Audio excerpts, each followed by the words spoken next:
Yo, Bash, you been tripping on them hoes.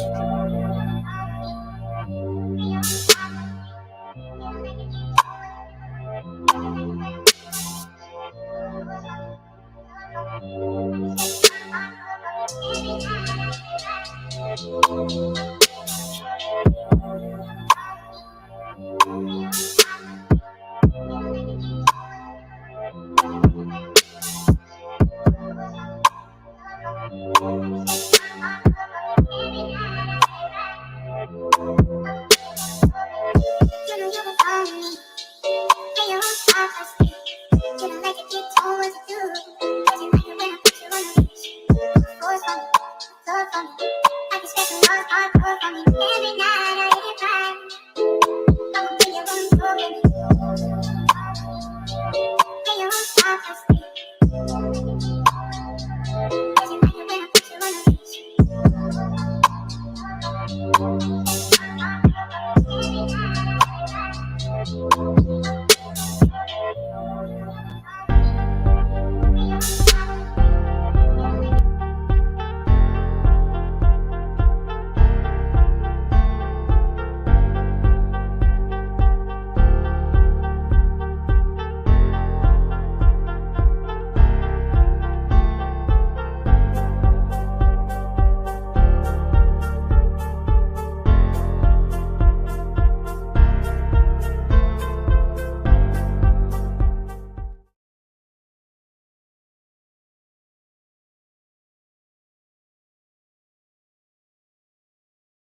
Burn Live, y'all marijuana keeping y'all connected, hashtagging these red eyes, changing the viewers IRA, keeping underage smoking off of social media for real, y'all. Keeping it real.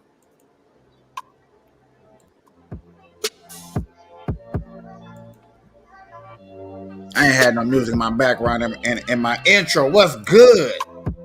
Ah man, what's up? What's up? What's up? What's up? What's up? What's up?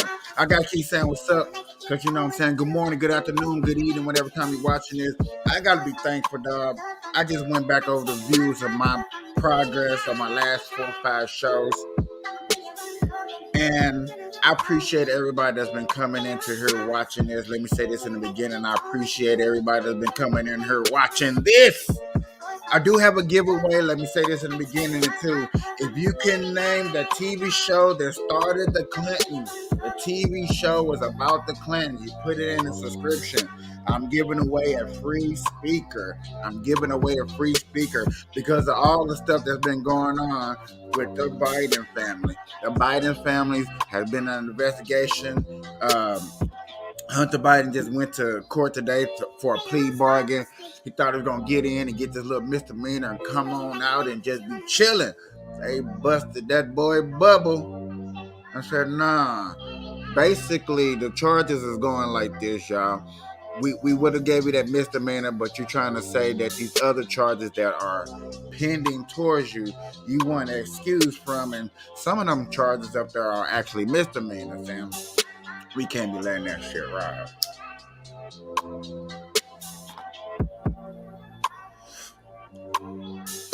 I've been trying to put me some lights here and there and there here, y'all. Hope y'all can see my little lights and stuff. But just try to spice up the little show and make a little bit more pleasable for my audience and people that's watching, y'all. Because I really thought nobody was watching, and every time I think of something stupid like that, y'all seem to always just prove me wrong and shut me up. I appreciate when people shut me up and put me in my place, especially when I'm thinking bad, I'm thinking down upon myself, thinking that I don't have the right charisma or right styles to put together a good, decent show. Yet again, y'all, this is a marijuana show. Like I said, we marijuana keeping you together with the news and stuff that's going on. We hashtagging these red eyes because we're trying to keep underage smoking off social media. And also, we will be starting a petition out here in Nevada to get marijuana and sports laws to start putting more money into the school systems out here in Nevada. Because look, we make so much money. We one of the highest growing states out here, but they don't put no money in the school system. We're like 48 in school system as far as education and graduation. We got to change that around. We just had a recruit come out here not too long ago and recruit 2 boys from the basketball. I think they went number 2, number 3 all over the world. So we got good accomplishments going on out here. We just need a better school system out here. And if you feel like there's something going on in your state that you want to fight for, that you want to stand up for, a petition or anything that you want to start because they're not feeling you, leave me a comment, message me, hit me up. KingCapee725 at gmail.com, man. Email me, let me know what's going on. Hit that like button, hit that subscribe button. On Facebook, give me the stars. I really don't care about that. Just hit that like button, hit that subscribe button, share button. That's really, I highly appreciate that so far. That's just really what I would like. Okay. Everything else that Bookface and YouTube want you to do to put us in the right algorithm to get our voices shared out. If it happens, it happens. If it don't, it don't. I'm not finna make a big ass issue out of it because, you know, hey, if y'all like it, I just feel like this, y'all. If people like the show and they like what they see or they like what they hear, they're gonna spread the word. You're gonna do it. It's like it's nature. It's nothing else that I can say or do that's gonna change your mind or motivate you to go share my videos out or do anything like that. So that's why I be saying what I say. Like I don't put no real enthusiastic into it because of stuff like this. Let's see what's going on. You may not know guys. it yet, but Donald Trump basically legalized weed when he signed the 2018 Farm Bill into law back in December of 2018. Don't worry, he didn't get it at the time either. That's just because most people don't understand how cannabis works, let alone our conflicting federal laws on the subject.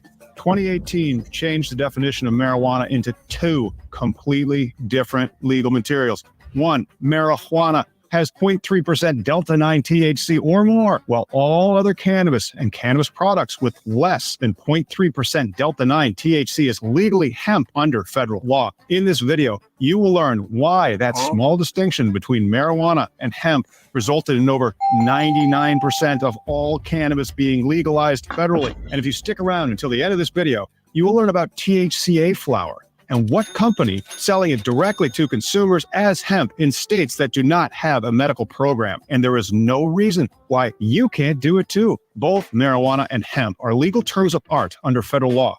What is a legal term of art? It means that marijuana and hemp are both definitionals under federal law. There are statutes out there that says what marijuana or hemp is. One of them is the Controlled Substances Act of 1970 that says cannabis is marijuana, but it's actually spelled and pronounced with an H and not a J. The CSA says cannabis is a Schedule I drug, legally the same as heroin. I'm a little bit taken aback. You can't even make this stuff up, right? Isn't that just so messed up? And that was just how it was for all the years from 1970 until 2018 when the Farm Bill defined what is hemp, because it amended the definition of hemp under the Agricultural Marketing Act of 1946 to include it. Under federal law, hemp is now defined as follows. The term hemp means the plant Cannabis sativa L, and any part of that plant, including the seeds thereof, and all derivatives, extracts, cannabinoids, isomers, acids, salts, and salts of isomers, whether growing or not, with a Delta-9 tetrahydrocannabinol concentration of not more than 0.3% on a dry weight basis. So now cannabis is like 99.3% completely legal. The only part of the cannabis plant that would test hot is poorly kept cannabis flowers. Do you know why that is? Because cannabis doesn't even make Delta-9 THC. That's the main idea here. The plant does not actually make Delta-9 THC. It makes tetrahydrocannabinolic acid, THCA. Lots of the cannabis that you buy at your local dispensary is so well taken care of during cultivation, harvest, cure, and testing that it literally qualifies as hemp. More on that later. Back in 2019, people were just not ready for that yet. Despite this video that we did, it was one of our first, way back from 2019, when we talked about THCA flower. However, as that hemp flower is exposed to elements, some of the THCA degrades into that dastardly Delta-9 THC, and a magic metamorphosis of law happens. The same thing would happen if you get it too close to a flame. The acid decarboxylizes and becomes a psychoactive Delta-9 version of THC. But people were not ready to risk such boldness in 2019. Hemp's legalization had different levels, you see. Do you know what the first big breakout was in hemp after the definitional change in 2018? Cannabis seeds. They're all legal now because of how much Delta-9 THC is present in a seed for either hemp or marijuana. How much? Zero. None. It's under the 0.3% Delta-9 THC by dry weight basis threshold. And therefore, as a matter of law, it is not a controlled substance, but instead perfectly legal hemp. In 2019, seeds were ready to be called hemp. Why? Because the only part of the cannabis plant that makes THC that could become Delta-9 THC are the female flowers. The seeds have nothing that can make it marijuana under federal law. As a result, it is outside of the Controlled Substances Act and perfectly legal. Websites started popping up, selling seeds. Many got shut down, but today they are all operating legally as far as the federal law is concerned. Then, by 2020, people started realizing that clones and plants and vegetative growth are also hemp because they contain zero Delta-9 THC and therefore are legally hemp under federal law. So you started seeing not only seeds for sale on the internet, but also clones for sale that would be mailed directly to consumers. And they did not even have to use that novelty use only BS that never really worked. What worked was having hemp removed from being a Schedule I substance. so that it is just a normal legal thing. So you can see what's happened. The plant became basically legal, except for one chemical that the plant doesn't even make. However, most hemp has CBD in far greater numbers than THC, and the price of this CBD flower fell in 2020. And that's when the all derivatives, extracts, cannabinoids, isomers, acids, salts, and salts of isomers hemp explosion started. The CBD extract could be isomerized to form THC, like Delta 8 or Delta 9.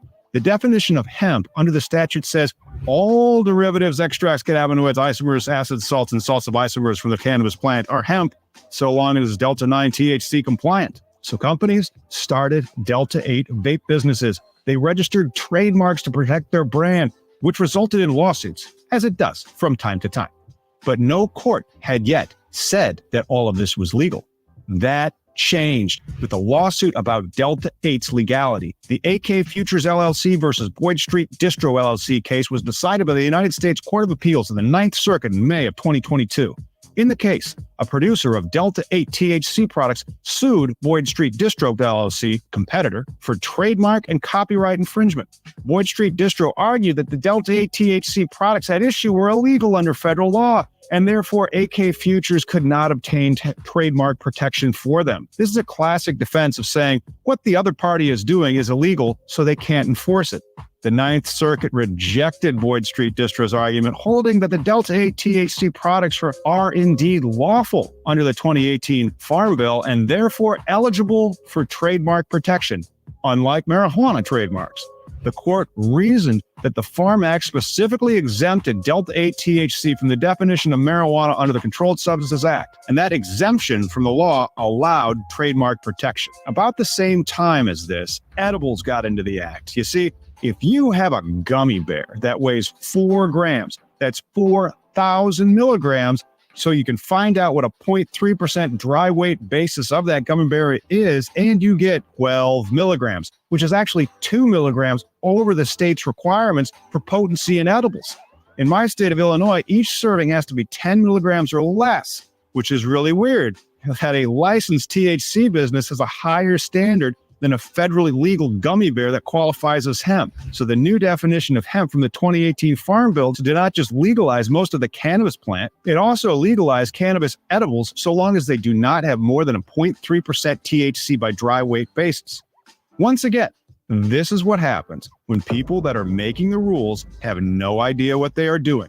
Lawmakers, before you pass another weed law, will you please get some frickin' personal knowledge on the thing you are regulating? And now here we are in 2023. Cannabis seeds, clones, and Delta 8 are everywhere. The industry is melting down in open market states, leaking their cannabis into illegal states. Congress is doing absolutely nothing to help because they would rather tell you what upsets the other side's base or agree with whatever PAC is writing their big fat checks for re-election.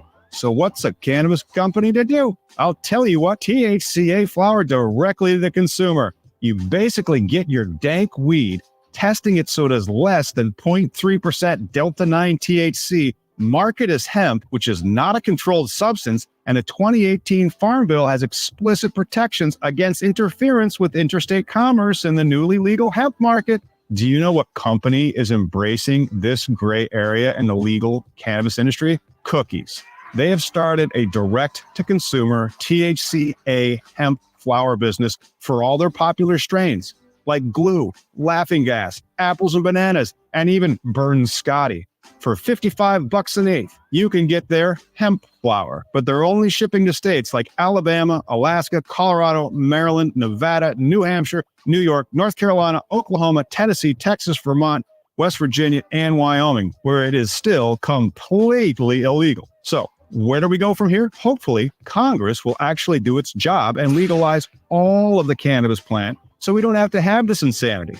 A law that makes no sense. It criminalizes the plant. It is over a line in the sand that was completely made up. It taxes state licensed operators, so it's very difficult for them to operate profitably. It opens the door for online cannabis flower and edibles without regulation. Maybe it'll take the Supreme Court to invalidate the Controlled Substances Act's treatment of cannabis as a Schedule I drug.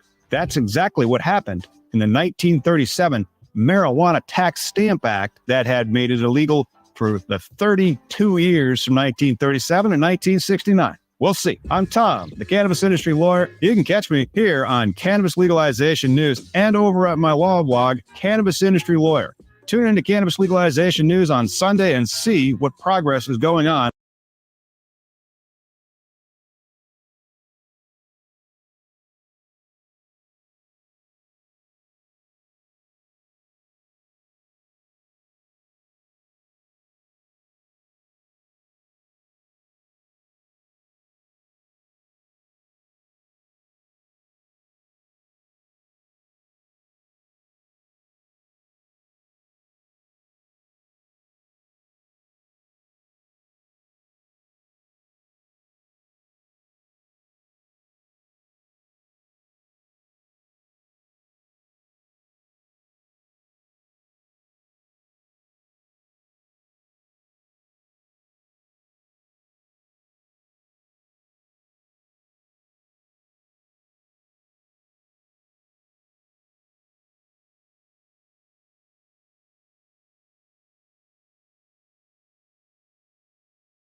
Hey, it's Tucker Carlson. This spring, word began to circulate in Washington that the House Oversight Committee, under its new chairman, Congressman Jamie Comer, had discovered criminal behavior after reviewing thousands of pages of the Biden family's What's bank up, y'all? Oh my God, I hate doing that. Every time. At all, the White House dismissed the investigation as, of course, politically motivated. Every time I'm trying to do something good, I always mute. Every time I have people up here, I appreciate everybody coming up here. I appreciate everybody stopping through. This story right here is getting into the biggest story that y'all been seeing all day, but this is on this channel. We'll be able to discuss about it. Put your input. Do you think he should go to jail, Joe Biden's son? Do you don't think he should go there? You don't think we should talk about this? There's more stories to talk about too. I'm going specifically into this one because this was literally all over my feed all day. And y'all know how I feel about the Democrats. We're not going to go there. I'm just saying. I hope I get into some discussions. Please put some comments. If you don't understand, please enjoy this. Please learn from this. Let's get into this. Motivated.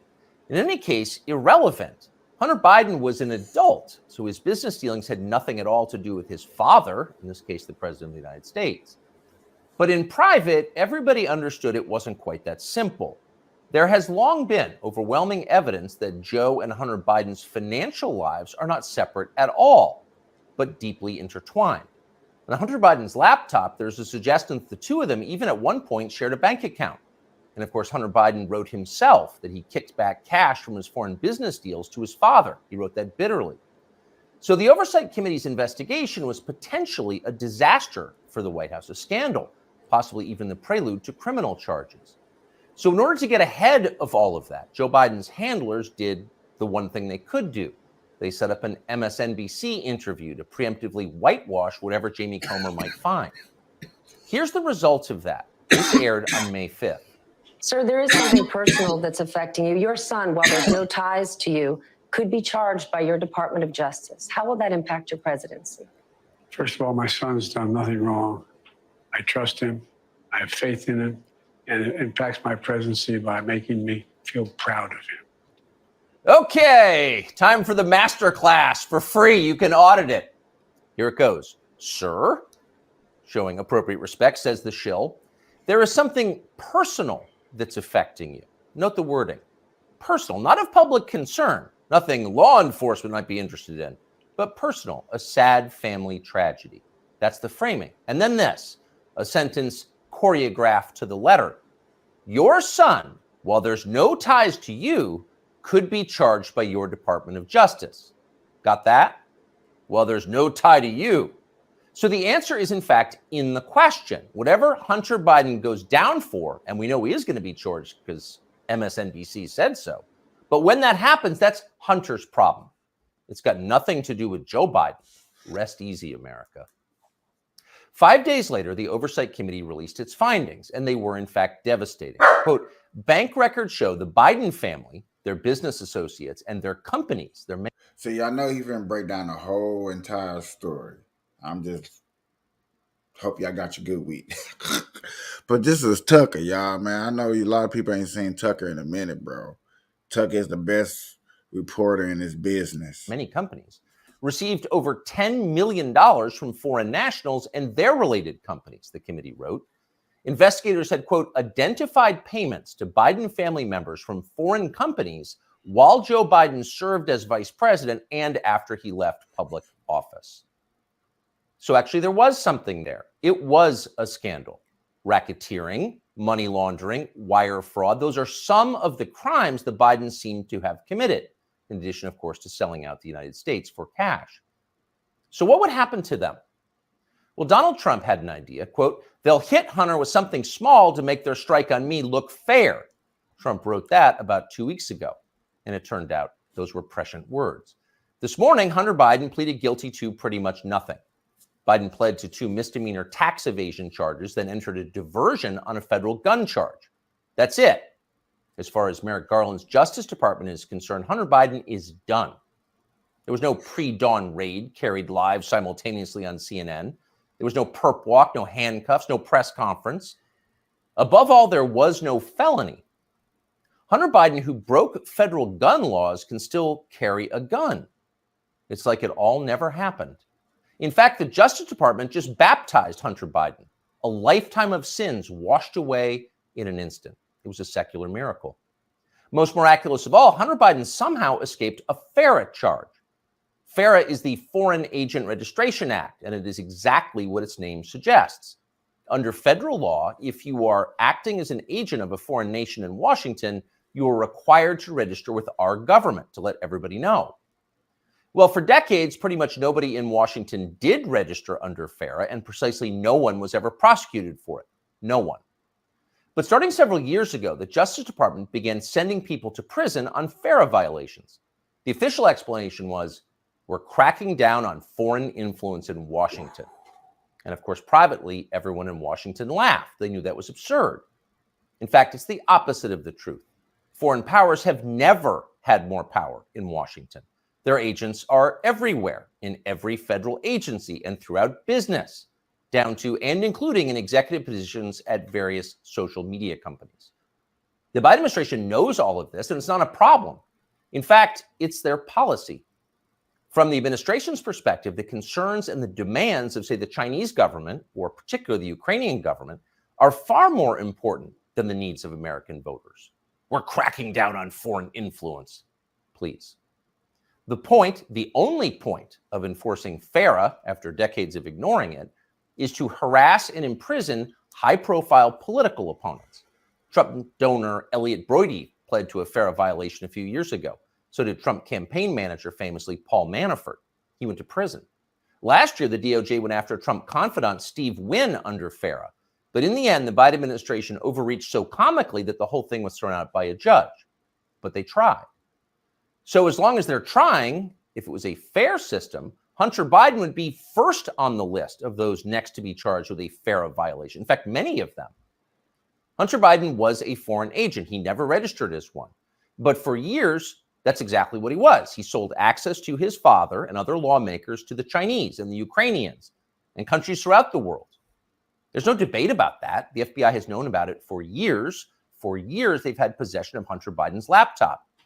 But they didn't charge him for it today. They never will. Why? Well, you know the answer. Hunter Biden has good genes. A more interesting question, though, which is another question the feds will never consider, is what does Hunter Biden do for a living now? This is a man with no obvious job and, of course, zero skills. He spent midlife smoking crack. Yet somehow he's managed to live pretty well despite rising inflation. He's been living in big houses in the costliest residential neighborhoods in the world. He's been paying his stripper baby mama 20 grand a month in child support. And he has retained a team of the most expensive lawyers in the country who spend quite a bit of time sending threatening letters to anyone who asks questions about how they're being paid. We can confirm that firsthand. So again, what does Hunter Biden do for work? That's a fair question. And tonight we have the answer. For years, Hunter Biden was an influence peddler. Now, Hunter Biden is a self-actualizer. He self-actualizes for a living. He gets in touch with himself, his feelings, and he follows his muse. Here he is explaining his new vocation in a 2019 ABC News interview. This is new. It's your studio. Yeah. But now he's opening the doors to a place never captured by a paparazzi's lens, his refuge, an art studio where he finds solace in painting. What's the goal eventually? No goal. That's the perfect part about it. It's just, it literally keeps me sane. His refuge, far from the paparazzi's lens. In other words, we're not the paparazzi, we're ABC News. What's the goal of this? Your refuge. There's no goal, he says, grinning with those fake teeth. It just keeps me sane. But actually, there was a goal. And if you didn't know what a virtuous person Hunter Biden was, you might think it looked a lot like money laundering. 2 years after that interview, Hunter Biden was selling prints of his art. And to be clear, just the prints, not the, quote, art itself, but effectively photocopies of it for $75,000 a pop. Apparently, Hunter Biden moved 5 of these repros in just days. That's $375,000 in less than a week for signing copies of your fake art. As for the paintings themselves, childish self-indulgent blots, those sold for $500,000 a piece. So the question is, who bought them and why? It'd be interesting to know. There's a story there for sure, but of course we have no right to know. There's no public policy implication. It's not like Hunter Biden's finances have anything to do with his father's finances. Meanwhile, once his father did become president, corporate publisher Simon & Schuster lined up as well to pay Hunter Biden's bills. According to news reports, Simon & Schuster gave Hunter Biden millions of dollars for his highly selective account of his wholly unaccomplished life. And then the publisher lined up brainless celebrity endorsers like Dave Eggers and Stephen King to promote it. King, who apparently will say anything if it helps the party, called Hunter Biden's silly manuscript a, quote, harrowing and compulsively readable memoir. And then Stephen King described Hunter Biden himself as beautiful. Needless to say, the book sold miserably, but Hunter Biden got to keep the millions, and that was the point. And so on. This kind of thing apparently happened a lot. Again, there seems to be a story here, and we think it's probably worth learning a lot more about it and bringing it to you. In the coming weeks, we will. In the meantime, though, the question is, what can we learn from Hunter Biden's plea deal today? First off, the obvious. For the children of the people in charge, there are no penalties. There are only upsides. They're princelings. They can do what they want. You are not. Therefore, you can't. So don't get any ideas about cheating on your taxes or violating federal gun laws unless you want to celebrate next year's Father's Day through the glass in the visitor's room. The rules definitely apply to you, including rules you don't yet know exist. But there is also a deeper lesson here, a more disturbing one. What we're watching through Hunter Biden's life and through the Biden administration, now entering its 3rd year, is the total inversion of virtue. What was once considered admirable is now derided as stupid, if not racist. That would include achievement, intelligence, honesty, self-control, humility. Those are features of the old America. Those were yesterday's virtues. They are gone. In their place, all that we once considered contemptible and repulsive, we're told to worship that now. Here's a small example, but we think a revealing one. In addition to his many other sins, Joe Biden has hired what has to be the single dumbest, nastiest, most dishonest, most ridiculous person he could possibly find for the very public position of White House press secretary. There's a point to it, of course. It was a humiliation exercise. It was designed to degrade the country and dispirit the rest of us. That's the White House press secretary? Shut up! But here's the thing. The White House press secretary herself has no idea why she's in the job. She thinks she's amazing. Here she is in a clip we just saw. A year in this role, there's been a couple of things that has made me incredibly proud. Many things that made me incredibly proud to be at that podium during this historic moment. Again, this is a historic administration. I'm a historic figure, and I certainly walk in history every day. I'm a historic figure? Imagine saying that. I'm a historic figure, but she does. And she says it in a burst of sincere self-congratulation, marked by her signature bad grammar. Illiterate, but proud. Of course she's proud. Karine Jean-Pierre is now a historic figure, just like Hunter Biden is now an important artist. I was like, that's right. Thank you, Senator. Absolutely. Good. Thank you for doing this. Yes, sir. So we spoke backstage, and you said that you have slept in your own bed 6 nights in the last month. Not much, yes. But that it doesn't bother you at all, and you're having a great time. Yeah, I said behind the scene here that what a blessing to live in a country where we are free to praise the Lord. Amen. And that the Judeo-Christian foundation of this nation sets the standard across the world. That is what we talk about when we think about John 8:31 and John 8:32. John 8:31 says, you have to abide in me, and then you will know the truth, and that truth will set you free. Amen. So, a nation that great has to beware of threats to its very existence. Absolutely. Yesterday, Biden mobilized reserves. What do you think of that? And are you concerned that we're moving, as we seem to be, toward war with Russia?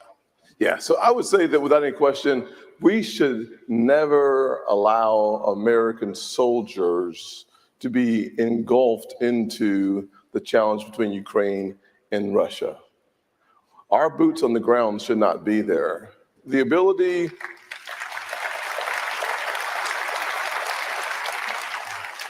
my mama wanted a preacher, so I'm going to stand up and do it the Southern way. Preach! Hallelujah! So I think one of the failures of President Biden has been his inability to articulate America's national vital interest in the conflict or the genocide in Ukraine. America's national vital interest is degrading the Russian military. When we degrade the Russian military, we make sure that our home front is safer and that our NATO ally partners that would cause us to send soldiers over is safe. When we have the land contiguous with Ukraine safe, we keep our American soldiers at home, and our primary objective should only be to engage when America's vital national interests are being engaged in. Unfortunately, President Biden has no ability to understand and appreciate what that looks like. Wait, may I ask? So you're saying that it's in our national interest, vital national interest, to degrade the Russian military, in other words, to fight Russia with other people's soldiers? I would say it this way. If you think about the world order that we established after World War II, you think about a rules-based system. Where does the rules-based system come from? It comes from this nation, our Judeo-Christian foundation, that says that there are rules of the road, that there is something called absolute truth. And we established that.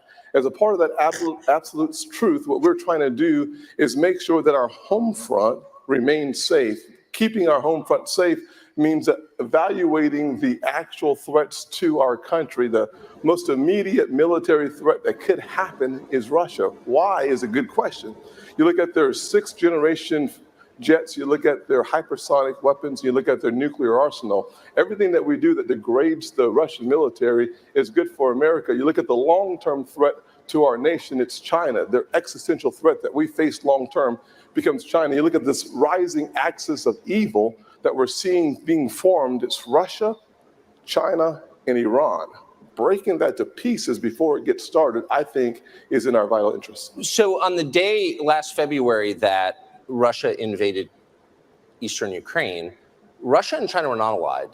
But within weeks of the sanctions that we applied and the stated intent of the Biden administration to effectively wage war with Russia, you saw an alignment which now hardened between Russia and China. The United States military cannot, as you know, since you oversee it as a member of the Senate, cannot actually defeat Russia and China united.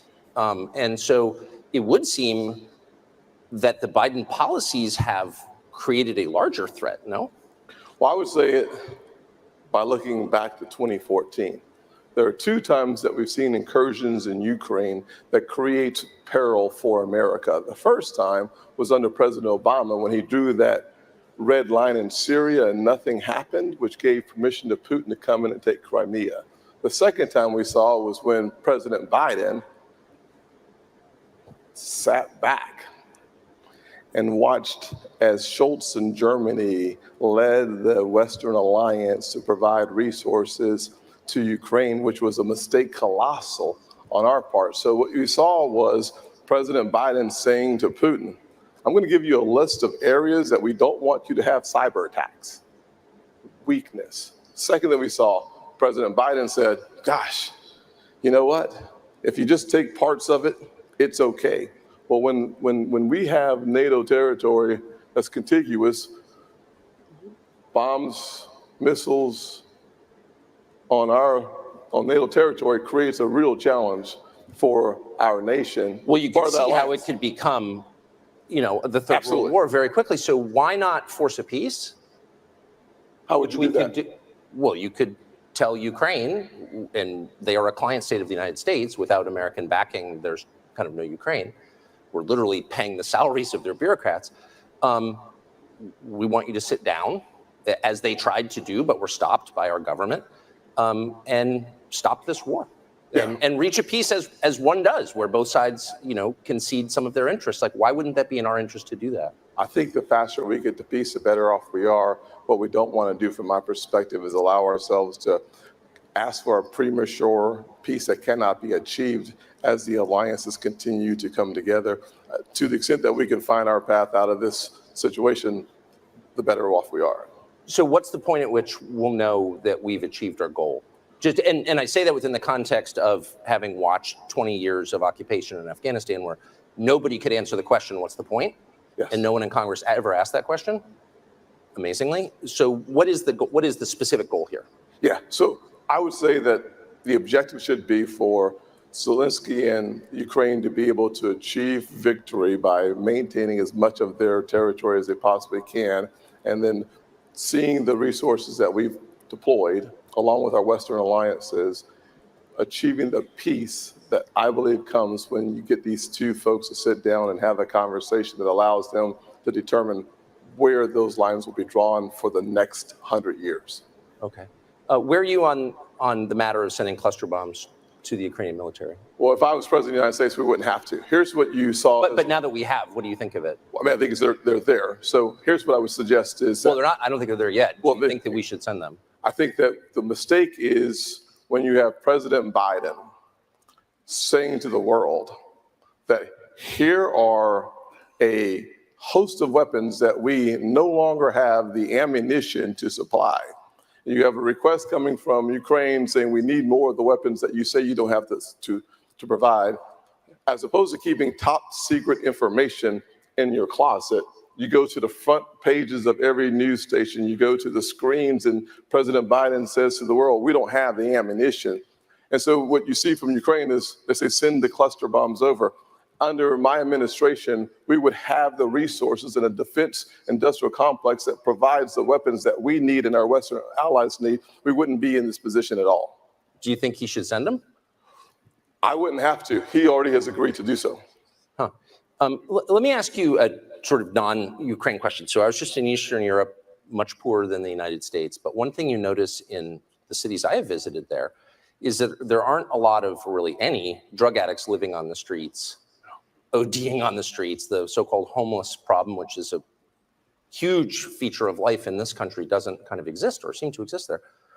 What do you think of the fact that we've got hundreds of thousands of people living on the streets and dying there? What should we do about it specifically? In America? Yeah. Yeah, I think one of the things that we need to recognize is that we are in the midst of a mental health crisis as a nation. Yeah. You think about the fact that there are several pieces of the puzzle that come together that we have not yet addressed. You look back into the 1980s and early 90s, we had 600,000 additional hospital beds for mental health issues that we have today. So part of the crisis that we see manifesting in three major areas is a mental health crisis that we could help solve if we address the actual mental health crisis that underlies those issues. The first one is the fact that over 100,000 Americans have lost their lives to overdoses in the last 12 months. 70,000 Americans have lost their lives because of fentanyl. We could stop fentanyl from crossing over our southern border by closing our southern border, building a wall for under, this nation spends $7 trillion. It would take $10 billion to finish the wall, and for an additional $5 billion, we could use the available technology to surveil our southern border and our ports of entry to slow down fentanyl from coming into our country. This is a part of that mental health epidemic that we face. Second thing I'd say is that we always hear people talk about gun violence in this nation. No one actually takes a step back from the conversation about gun violence and asks yourself, what does it appear to be? 55% or so, over 50% of gun-related deaths are suicides. No one ever says that. That is a mental health crisis. And you add those two together and couple it with the reality that because of COVID, we locked our kids out of schools because the left is so committed to the teachers' unions that they did the wrong thing for our kids. And what did we see as a result? A 30% plus increase of our youngsters going to the ER for mental health challenges. We need to get back to some honest bedrock truth that sets captives free. And the way that we do that is by focusing our attention on these three major issues that we need to address as a nation. May I ask, and thank you for saying that about the 100,000 Americans, mostly young people, mostly not in the cities, dying every year. So that's hundreds of thousands just in the last several years. Why? And you said we should build the wall that was started and then dismantled. Why not build a human wall with, say, the reservists who were called up to go defend Ukraine? Why wouldn't they be defending our border? Totally agree with you. Yeah. Well, but there's no effort. I mean, the Pentagon has said, the last president kind of suggested that, didn't do anything about it, but he suggested it. And I think most people thought, well, that's not a crazy idea. And the Pentagon said, like, no, we're not going to do that, as if it's their call. Why would you fund the Pentagon if they are refusing to defend the United States? Well, here's what I've already done in my legislation. I created legislation that says, now, let me just do a survey of the audience. How many of y'all think we need 87,000 new IRS agents in America? I can't hear you. Say it one more time. I think y'all said no. I agree. Why not take the Inflation Reduction Act that actually increases inflation and the 87,000 new IRS agents that are funded by the $82 billion in additional funding for the IRS, which the $82 billion, about $40 billion is a target, people making under $200,000 of income. Why not take those 87,000 positions and put those folks on the border? Why not increase the pay of our border and patrol agents? Why not give them the resources they need to surveil our borders and do the jobs that they desperately want to do? As President of the United States, I would sign my legislation and divert the resources from the IRS to the border so that we could secure our border. You're going to audit all those people coming in? They said he was witty. I see it with my own eyes right now. I'm for it, by the way. Yes. Well, thank you very much. Let's take a look at your taxes. Well, here, listen. I mean, no, but yes. you would. Bottom line, I would put armed Americans, federal employees. The resources. I would hire more. I would not take the IRS agent. No, I know. I'm just totally joking. And run them to the border. No, that's not exactly what I mean. What I mean is that take the billions of dollars and put them where America's security needs are first, which starts with our southern border. And by putting that $40 billion of resources on our southern borders, we could close the door. If you don't control your own back door, it's not your country. Well, aren't you kind of being invaded at a certain point if you've got millions of military-age men coming into your country and hundreds of thousands of Americans are dying? Why is that not the job of the military to stop? Listen, I don't disagree with you. One of the things I've said is that I would use every resource we have, to include the United States military, to stop the flow of fentanyl and to make sure that the Mexican cartels cease to exist. Right. I have legislation that does, I'll wait for that clap. I heard 2 people. I'm looking for 3. Can I get 4 in the house of God? Yes, this is great. Why not use the resources of our country to do what is the primary responsibility of the federal government, which is national security? Amen. That's the job. So what do you do? I mean, I can't imagine many people would disagree with that. I wonder what you do with the millions of foreign nationals here illegally, many with fake papers, who are here. Like, what do you do with them? You become president. Yes. Sworn in January 2025, and you've got, let's say, 7 million people who've come in the last 4 years. What do you do with them? Do you deport them? I think it's a very difficult task to deport them all at one time. But here's what we make sure they never do, is you never break the law and become an American citizen by breaking the laws. Well, hold on. But would you deport any of them? How many would you deport? I think you have to start the process of identifying where they are. Listen, this is a really important question. I hope that we don't miss this. Because those folks who come into our country illegally, even those who are seeking asylum, go around our country, and some of the asylum dates for your court appearance is 2033, 10 years from now. So finding those who've come to our country illegally has to be a part of the job number 1. And that means that we're going to have to take a look panoramically across our country and make sure that we stop this thing called sanctuary cities and sanctuary states that receive our resources, to make sure that the federal government cannot figure out where the folks are. So in order for us to achieve the goals that the really brilliant guy on the stage, I'm not talking about myself, wants us to achieve, that was a compliment, by the way. Oh, sorry, I went right over my head. I was like, I want to make sure I got it. Sometimes I give compliments, I have to let people Brilliant's know. a little strong. Okay. Really smart cookie over here. Achieve, we have to identify where they are. And I'm not going to pretend that will be an easy task, but that should be the responsibility. Well, but wait a second. The federal government's knows where everyone is, because everyone has a smartphone and they're tracking you. Yes. You know, so we know anyone using a fake social security number, why not just drop them off in Tijuana? Bye-bye. Well, I'm going to appoint Tucker Carlson as my bye-bye ambassador to figure this out. So we're going to work together on this. And I'm a sincere question. I'm sincere maybe as well. The reason that people come by the millions, uninvited, illegally, making a mockery of the rule of law. I have to obey the law, but someone from Haiti doesn't, or what?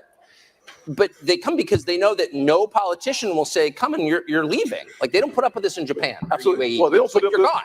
Why not do that? Here's the fact. I would recommend that we do that. The question isn't doing that. It's finding the 7 million that's already here and getting rid of them was the first question. The second question is a better question, because if you look at the laws of Mexico, they have the same laws. They're stringent laws. The second time you're caught in the country, I believe the offense is 10 years in prison. Oh, of course. And so it's a real country. We enforce the laws of our country, and if we did so, we would not have the problem. What we have today is a president who does not mind our border being insecure, unsafe, and wide open. If I was president, we would shut that down, and we would stop folks. We would put back in place the asylum policy that requires you to receive or to request asylum on the countries that are contiguous with you, which doesn't include America. And we would also reinstate the stay in Mexico policy. So we would find a better path forward by just... Beautiful. Hey. That is some of the most beautifulest things I have ever heard. The problem with that, it's just not strong enough. It doesn't move you. Yo, when I get in office, I'm putting up a border. I'm telling everybody they gotta go. If they here,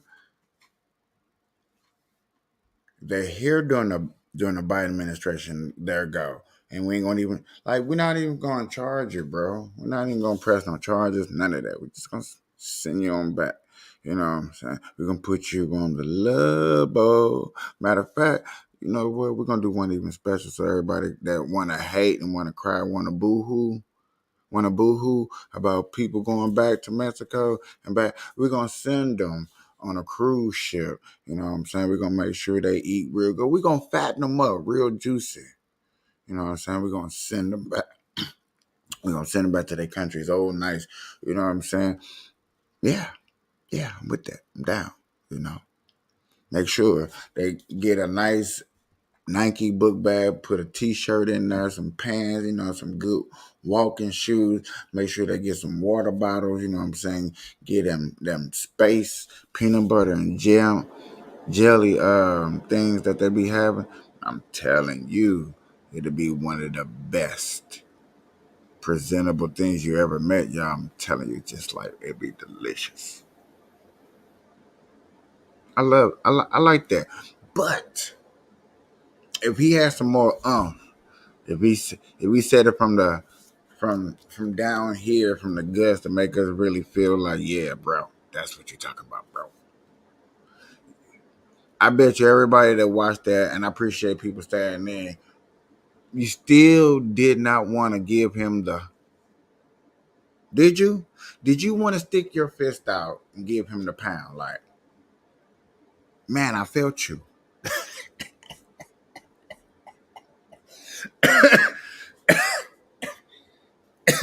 If you couldn't do that, bro. If you couldn't do that, that's why he not your president. Everything Trump says, you be like, bam, bam. Everything Santos says, you be like, bam. Give me a fist. Y'all, that was a good night. I appreciate everybody stopping through. Y'all know me. Good morning, good afternoon, good night, whatever time y'all read this or see this or hear this. I'm not trying to hold y'all. Please share this out. Hit that like button, hit that subscribe button, share this. Whatever you got to do. We're here every night. Peace.